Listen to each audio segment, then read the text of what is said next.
Wait, maybe he forgot that he has a job?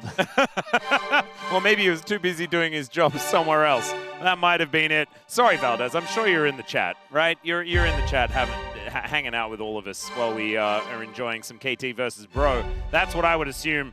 As let's get into the draft here for game number 2.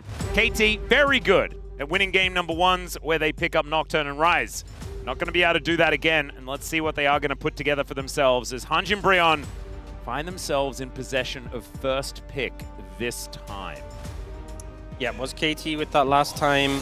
And I think, honestly, Hanj and Brion's bans were pretty limited as a result. You know, they banned Cassiopeia, Orianna, and Vi, which are just like the most standard bans that we have right now, whereas a bit more flexibility offered to KT when they had the first pick position. I'm kind of seeing the reverse of that now. A lot of homework having to be done by second pick, and this is not something unique to this meta. We've seen that a lot in the LCK. Oh, yeah. Haven't seen Valdez, though, in chat, so that's a bit of a shame. But maybe I missed it. You never know.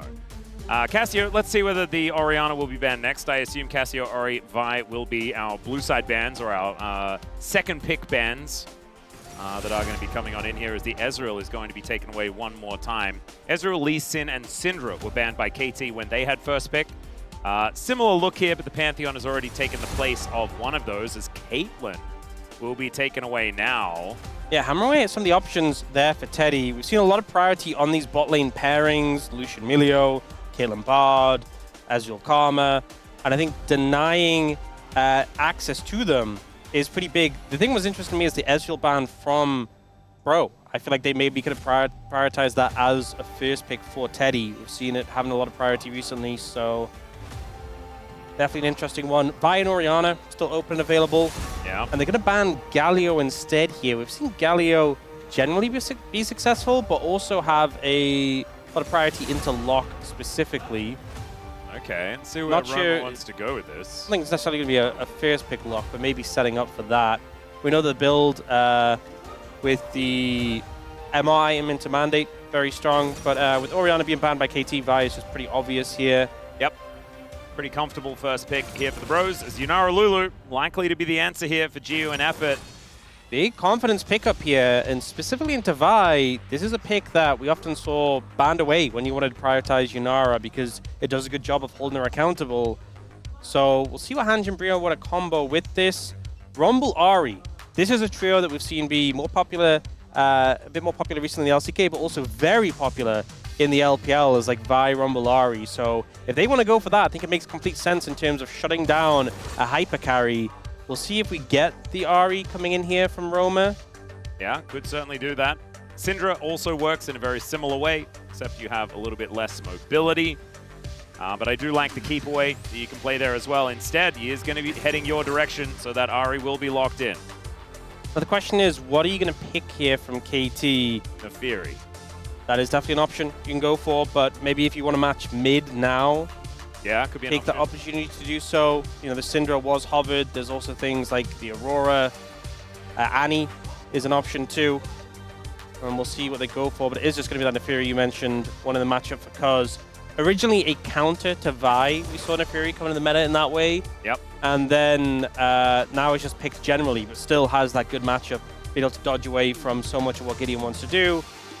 And now the bans come in, so double bot lane bans onto Teddy and Namgung is a little bit scary here, I think, if you are a Bro fan.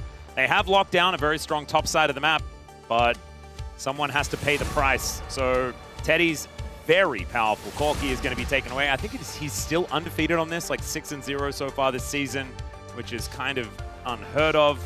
But K'Sante going to be taken away here as they can protect this Rumble pick towards the top side. I feel like Kai'Sa could go well with this Bro composition. I feel like we've seen, you know, Teddy Xayah be fantastic.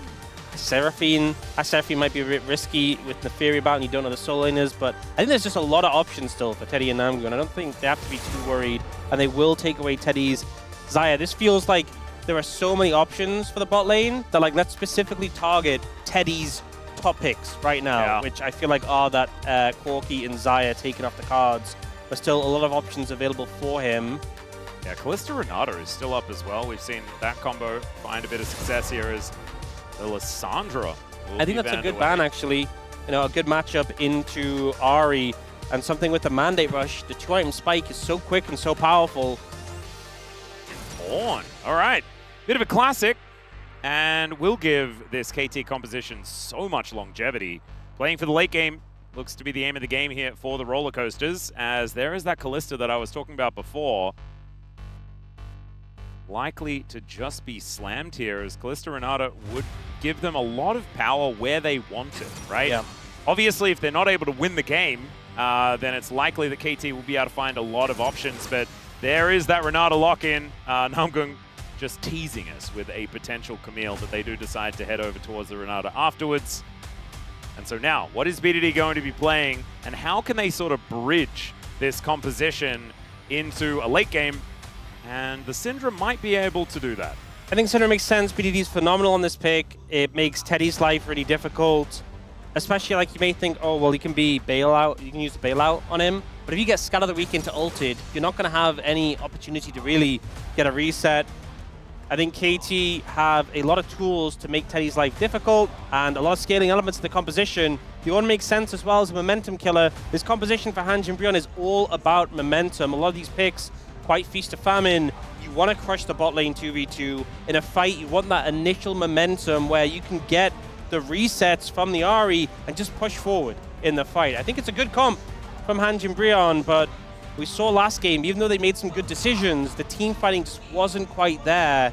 And it was because Teddy was on a short-range pick, and there were a lot of challenges for it, which I think is still true here. But at least there's, I feel like, more offered by his teammates with the Ahri and the Rumble here. Not to mention, I think Romer is going to be punished less for his teamfight positioning on the Ahri. You can sort of just skirt around, try and get yourself those resets, and get yourself into the game. So I think that this composition looks pretty robust for the Bros, but I love it when teams pick comps that have very different win conditions and win windows here in this game, right? KT want to be playing for that late game, front-to-back team fights, utilizing their very strong front line in the Ornn and the Lulu there with that wild growth in order to create havoc in these team fights. Polymorph can be very, very dangerous as well.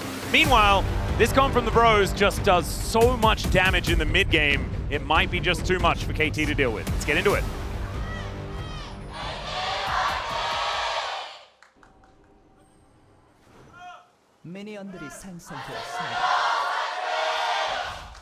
All right, here we are, ladies and gentlemen. Under the rift for game number 2. Seeing whether the Bros can even out the series, whether KT are going to find a win, as the Bros do not find the Ornn. He decides to go back home. Perfect is going to be meandering up towards that top lane, try and catch up to these minions. It's casting already there. Deciding to make a bit of money off this Ornn here in the laning phase. That first strike. I think for me, this has been the best strategy for Rumble, is the first strike into the tanks, and you just generate a ton of gold, you're ahead of the curve, you can get your high-value items. We've also seen the Deathfire touch, and it's just, I think a lot of times just you don't get enough pressure for it to be really worth it. Yeah, I would agree. Just find yourself a few extra items and get the extra power that way. Might be the way to make it work. As G1 Effort able to step up in this lane. I feel like Yunara really has just been laning better here in the LCK more recently. Honestly, there were some moments as well, even early when Yunara came out, that teams disrespected her and ended up paying for it. It's so much about that passive, having that stacked up, having wave access. So now they've got control, and Geo keeps the passive stacked up. It's actually really hard, especially with a Lulu as well. Renata is so often that auto-attack trader who has the passive, you both auto someone, there's a burst of damage. Lulu doesn't even need that. She just autos you and throws a glitter lance, and she's going to bully you out the lane. Well, that's exactly what's happening right now. See already Teddy and Namgung on the back foot, well and truly. I think honestly, if they shove this wave in, they could go for a reset, maybe to buy a cull, and feel really good about the position of the wave. It is looking likely at this point in the game, as Roma taking a lot of damage. Great Charm is going to connect onto BDD, who does take a turret shot. It's going to somewhat even out this trade, but Roma is well and truly taking the pressure here in this lane. Tough going up against BDD on this Syndra. He's so good on this pick. And you can often just bully out the Ahri if you're connecting all the skill shots. And casting, hanging out here towards this top side, just dealing with Perfect, who has pushed this lane in so far. I think KT pretty happy with how things are playing out in these early levels. See a few first picks here, as Teddy and Namgung haven't actually played this combo just yet in the LCK. Of course, If you've been a Teddy fan for a while, you know that he is well-versed on the Kalista. But you really do need to see whether he's found some positive performances more recently. I can say that his last solo queue game was on Kalista, and he lost. Oh. So there's that. Well, hoping to redeem himself. Yeah. You know, never end the night on a loss. So maybe this counts as last night, which is, I think, when his last solo queue game was on that particular account. As we don't necessarily know how many accounts these guys are playing on. That is just the only known one that I have access to. Good trades again from KT. And I feel like Teddy and Namgo really want to push this wave and get a restart off themselves. They're just kind of being pressured out. Effort with the glitter lances, just making Teddy really pay for this. Yeah, this is getting real difficult as Teddy is just going to leave. He's going to make his way back in again. A little bit more power, might be able to find himself some shoes or something like that, but I don't think the Berserkers are coming in just yet. It's a little bit too early for that one. So the important thing for KT is that you just be really cautious about investing into skirmishes in the bot side, specifically because that's really where Cluster Renata shines. Yes, the laning is very strong. Yes, you can bully out a lane. That's not obviously happening so far this game, but if you get into a fight in the jungle, so easily you could see Bro just taking over the game from there. So your lanes are doing well. Isn't any huge pressure on KT to speed things up. Yep. Just cool, calm, and collected is going to be the aim of the game. And sometimes that has been where KT have struggled, which is saying no to the voices. So far, definitely so good, though, here in this series as VDD sets up that scatter to deny the back from Roma. Looks like he's just going to be able to take this wave and look to head on home. Still taking so much damage here. Good charm. Actually manages to get the CS, and I think that Roma is just going to try and channel that back once again, and as we can see here, he does. So, do get the pickaxe picked up by Teddy. Not going for the early boots that we often see. Yeah, it's just probably the amount of money that he had. And does feel a little bit better to have that bit of extra AD, as Gio taking some damage here. Finally, Bro finding themselves some okay trades here in this lane. As Equalizer just going to wipe out the wave. Give casting that very comfortable reset. It's definitely been a slower jungle series so far. Gideon Cuz kind of just prioritizing farm in the early levels, not actively looking for too much. Obviously, game one, there was a Nocturne. There's a Jarvan on the other side, and here as well. I think it makes sense for KT to slow the pace of the game down, and we all know Bro and Brew is a classic. Oh, Cuz going to be taking a bit of damage here, but no Vault Breaker to connect. Gideon is going to get poisoned. Looks like he will be able to get control of this Rift Scuttler, though. I think it's just so hard to really hold an Inferi accountable. The leap is so large, so much terrain that you can get over. Bro, though, almost kind of asking KT to challenge them. Big thing is because Gideon picked up the Scuttle, he's now hit level 6, has that ult available, Cuz is not there. Yeah. Does match the upgraded Smite, importantly, though. He can try and go for a steal here. Not going to be able to get there. Good moves from Bro. And I think they had the confidence to go for the Dragon, and they would have been ready to take a fight. As I said, Cluster Renata super good in their skirmishes. The fact that Gideon got the level 6 first, everything was stacked in Bro's favor. So I think the right read from KT to kind of just maybe fish for a steal, but not really commit to anything. Not doing it just yet, as we have a slight gold lead for Gio, but that is just because he picked up a Cull. And that is giving him a bit of extra money, as Perfect taking a lot here from casting, who just silences himself and goes to town on this on. Very nicely done so far from this Rumble player. And moves up to about a 300 gold lead. The only lead for the Bros on the map, but it has been able to equalize the gold between the two teams quite comfortably, as we can see here. I do feel a little bit worried, though. If the game is just this even and this comfortable, then KT are just going to be very, very happy, scaling on up over and over again. And the Bros, they're the ones that are going to have to put their feet on the accelerator a little bit earlier. I will say, maybe I'm getting nervous because it's just not quite at that time yet, and I shouldn't be nervous. I think it's okay. I think Bro have a lot of team fighting power, so as long as they're not behind, I think it's still fine when we get to those bigger team fights. And I think a big thing is because they got the early Dragon very early, it puts pressure on KT. If the Soul definitely is an impactful one, it'll force KT to fight sooner rather than later for that third Dragon. We got a swap coming in from KT. Last game it was Teddy who made the swap to kind of great effect. We'll just be Gio picking up some farm here. I think that's one thing with the role quests, is that obviously swapping like this is going to take a dent on the bot lane role quest, but you don't actually get that much gold extra from minions, so if you're a little late on it, it's not a huge deal. The main thing is that you don't have access to that big chunk of gold you get immediately, but as long as you don't fight when Teddy has that gold and complete an item, it's not too much of an issue. So I think making this swap here, getting some pressure down in the top lane, does allow Bro here to get some damage in the towers, but it's 3 grubs for Cuz. Gideon, Again. 0 grubs in this series. At least the Bros managed to take the first dragon this time, so they equalized the neutral objectives. But like you were saying, Gideon very upset about that. He's Gideon grubs for a reason. Still, 2 plates do go over to the Bros here towards his bottom side, and that has largely equalized the gold advantage that Gio had picked up earlier on. This huge stack of minions. They might even be able to get to a third one, but not going to happen. And Gio is able to pick up a lot of these. We'll be able to reclaim that CS lead. As now I'm going to get discovered here by Gio. Throws a slurkle in just to make sure that he knows what's going on. Both junglers around the bot side of the map if anything's going to break out, but definitely a different vibe than last game, where there was the Nocturne, who's that constant looming threat. Roma is, would you believe, roaming. Oh. Has found Cuz, though, and probably does not want to tango with the Neferi.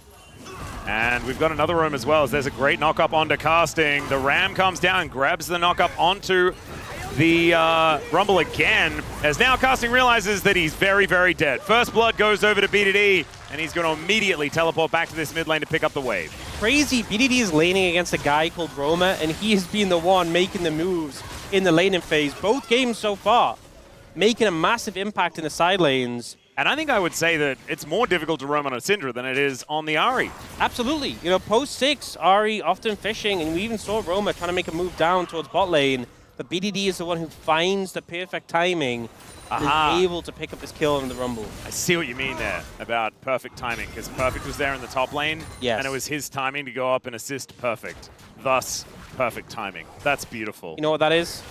That's perfect casting. Oh, perfect casting indeed, Ox. That's the top lane. And you. All right, let's have a look at it again. The perfect casting of the perfect timing from BDD. Yeah, I mean, Casting just knows he's dead. As a fact, Perfect gets behind him and even like bumps him back a little bit. He was dead. So he doesn't burn anything apart from trying to clear the wave out, uses Equalizer, saves his flash.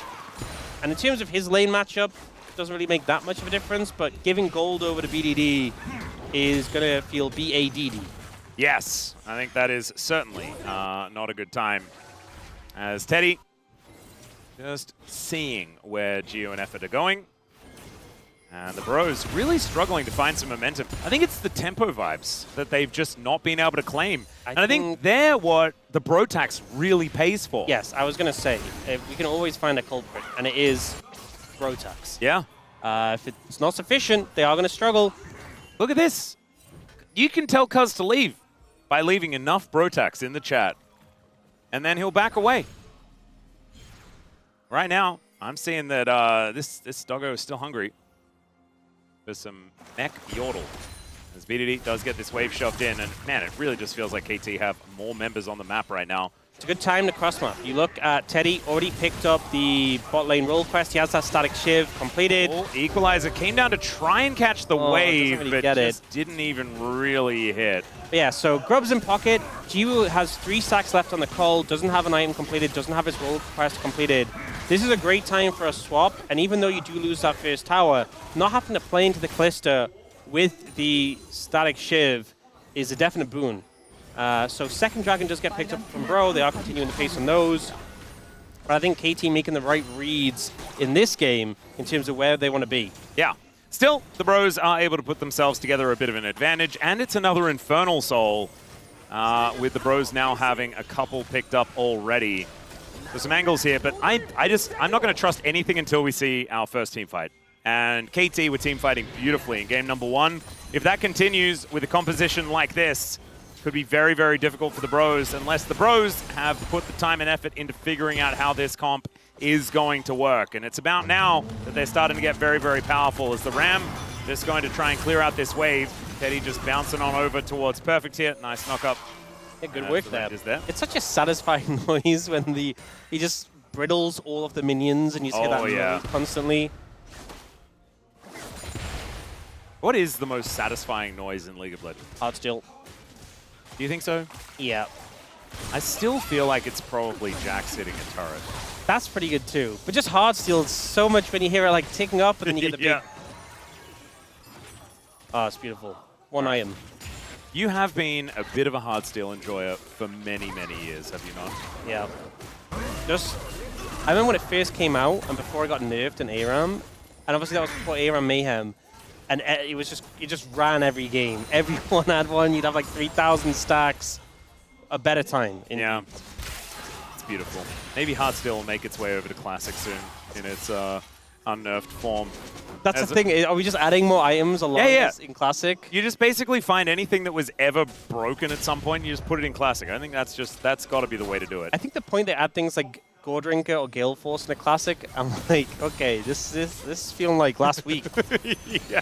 If Gale Force makes it in, I'm gonna have a big problem with that. That's still a new item, even if it has been discontinued. Twin Shadows, though, that is Heartsteel definitely come out after Gale Force? I think it might have been a similar time. You might be right, though, actually. Well, we get the Malignants coming in for Roma. Big spike for the Ahri. Definitely a lot of power there. Yeah. KT trying to set up on this mid tower, and it's only Teddy to defend, which is a bit uncomfortable. Support's moving in, but a lot of plates get taken down. Ooh, Cuz is in a little bit of trouble here, but he will be able to take those plates off the table. And KT really making use of these 3 grubs. I feel like that has been certainly capitalized on here, you could say, by KT. Yeah, I'd agree. Dragon in a minute 45, and it's third, potentially for Bro. Remember, KT were the ones who got Soul last game, and it was also an Infernal Soul. So thinking about how to approach this fight, I think a big factor is Roma with the Malignants. If you can get resets, a lot of power. What's really nice this game is that Perfect having the... what's it called again?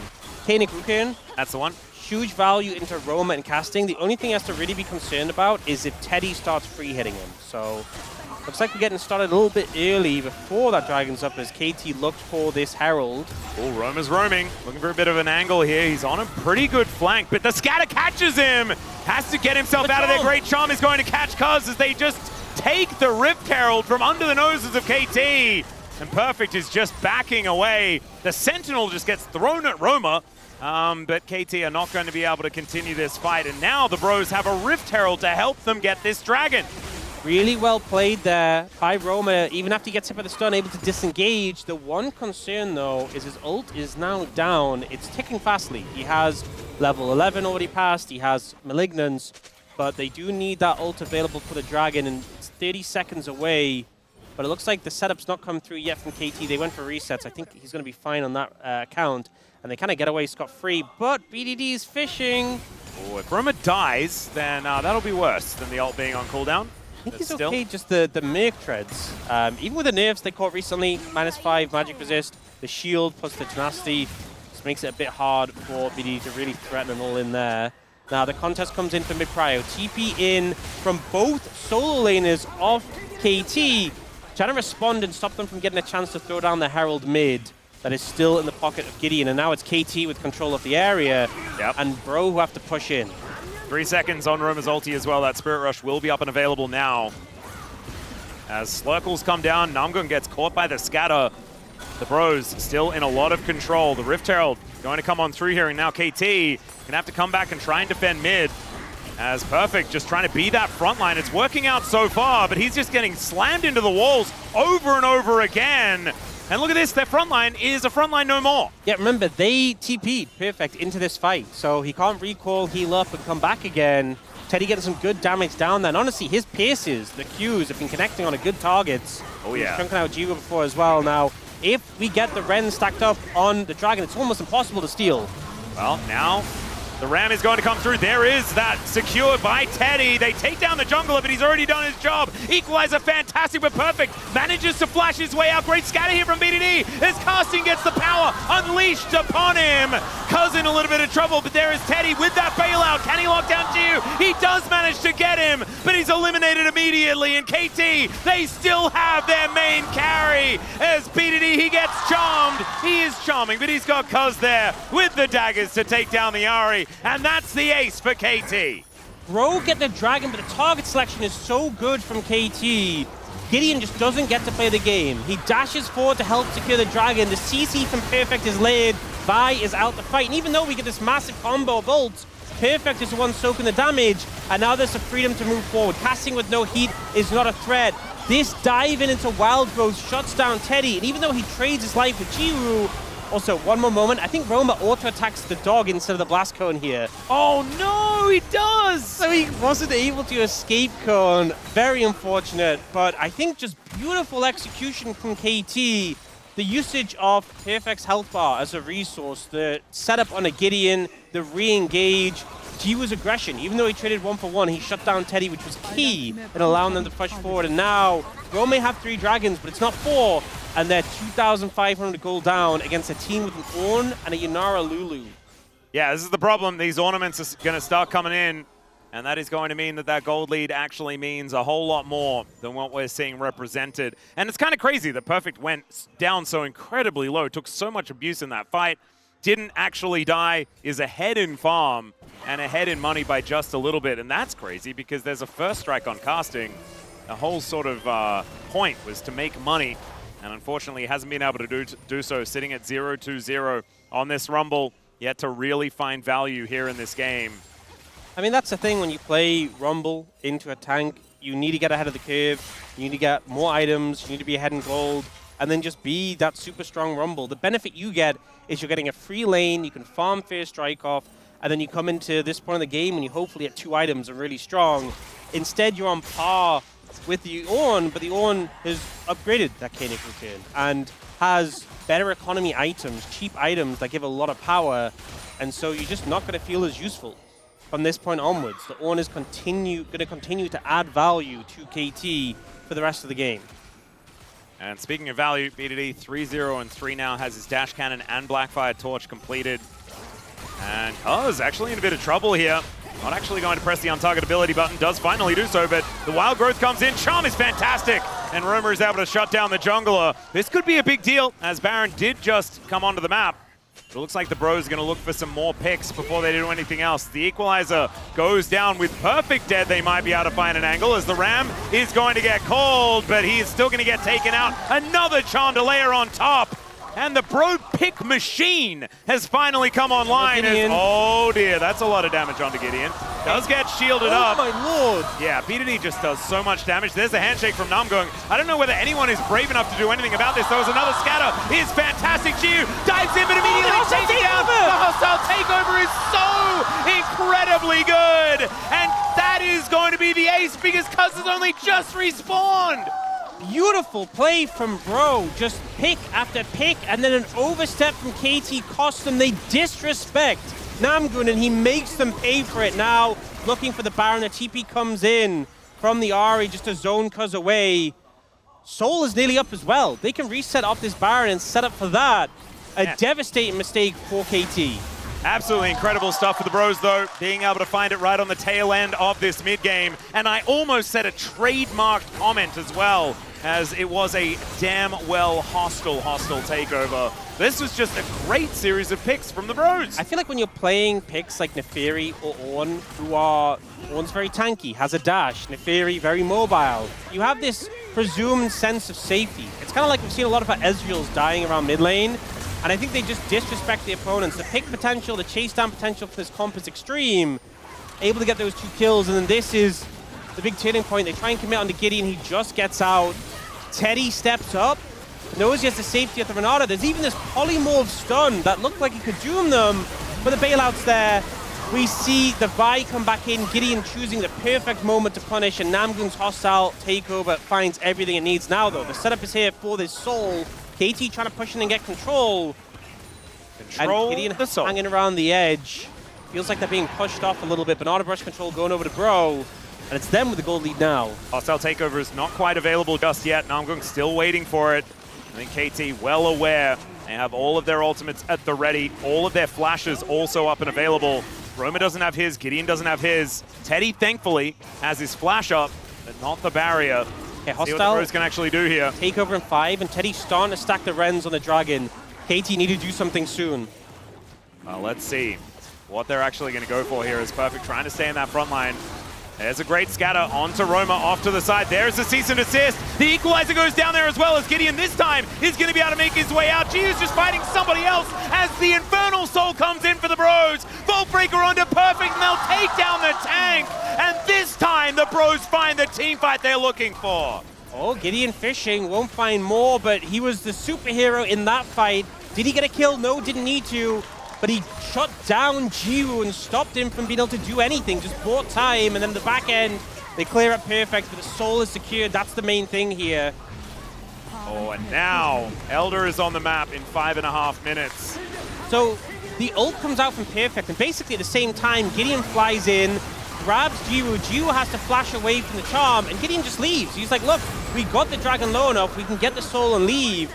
He does find his way to pick up perfect on the back end. But the main thing was that he stopped the backline of KT from doing anything. He stopped Giu from playing the game. BDD had to respond to the threat, and he's able to disengage again. It didn't matter that he didn't kill Giu, that Roma wasn't able to finish him off. It bought time, they got the soul, and they got out. Really nicely played by the Bros, and Giu almost actually halved BDD's health bar with just that hostile takeover that came in. So really nicely played by the Bros. It split up the team fight completely, and now, with this Infernal Soul, Bros find themselves with a whole lot more power here in this game. It's going to be doing a lot of work, as well as the fact that they have a lot of ability to make use of it with a composition like this that just does so much damage just in general. And Infernal will help them have some more longevity here in this game. Such an explosive composition, and they've been piloting it really well. It's Elder in 4 minutes 20. Baron in 2 minutes 30, big objectives that KT has to have in mind. And I just feel like they're not in that great of a position right now. The ornaments have started to come out, but not that many so far. Giu's items looking a bit dismal. You have the core, but not the IE, the last Whisper item. Okay, IE picked up now, but still lacking that extra pen, whereas Teddy, he's able to invest in tankiness. He's doing enough damage. The buff Terminus as well, that was made stronger not too long ago in his hands. He's also almost got that Jack Shows done as well. So like you were saying, extra tankiness.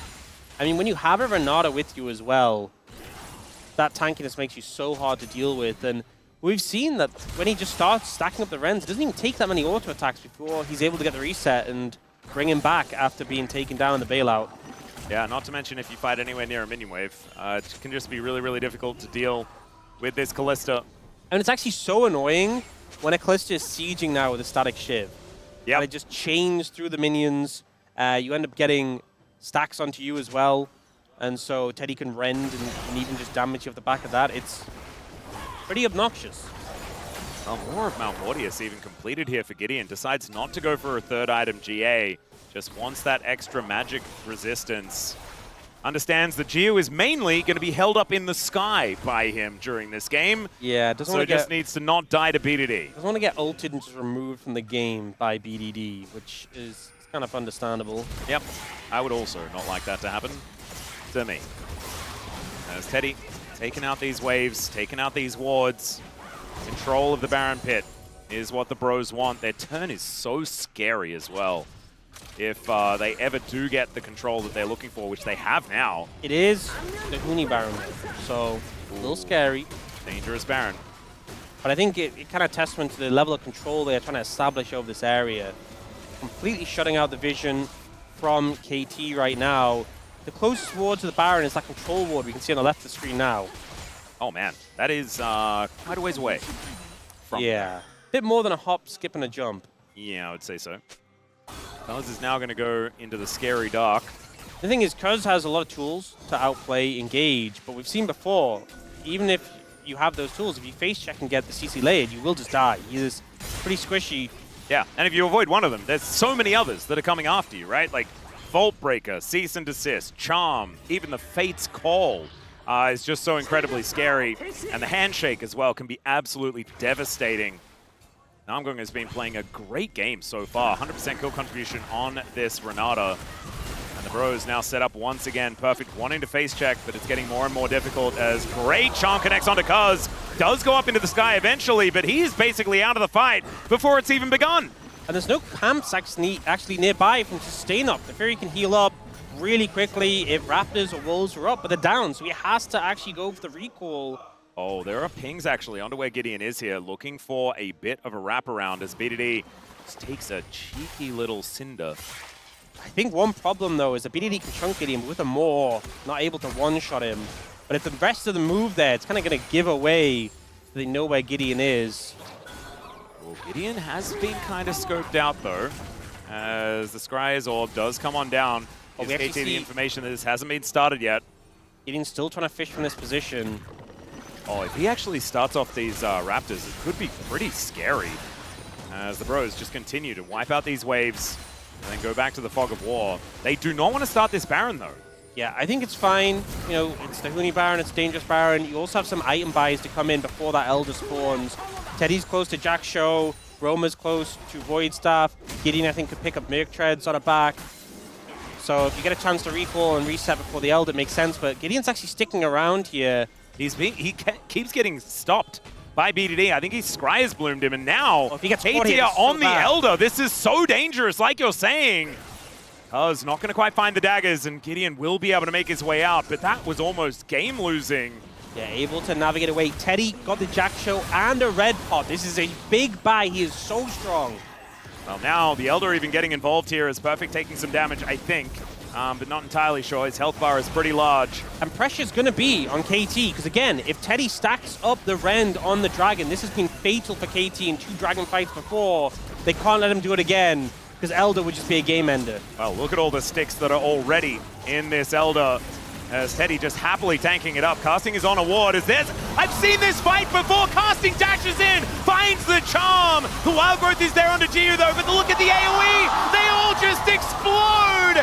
And down they will go. The Bros finding such a huge fight. They'll be able to get the Elder here off the back end as well. And we have an even series, ladies and gentlemen, as KT cannot get it done in game 2. And the Bros will make it a best of 3. They find the engage, they find Jiwoo, and the damage is there, bro. Get the momentum and get a 5-0 ace. Game 1 looked pretty one-sided, but bro, answer back and take us to the 3rd game of the series. Oh, that is what we were looking for. Almost a guarantee that will make it to maximum games here in this series. Gorgeously played here by the Bros. And that is your Brotax at work, ladies and gentlemen. We called you out for it earlier on. You heard the call that we now don't have access to, right? Lucian Milio's gone. The Lulu Yunara is gone. And the Kalista Renata have been taken away. I think Caitlyn Bard is the next huge one that's to look out for. Yep.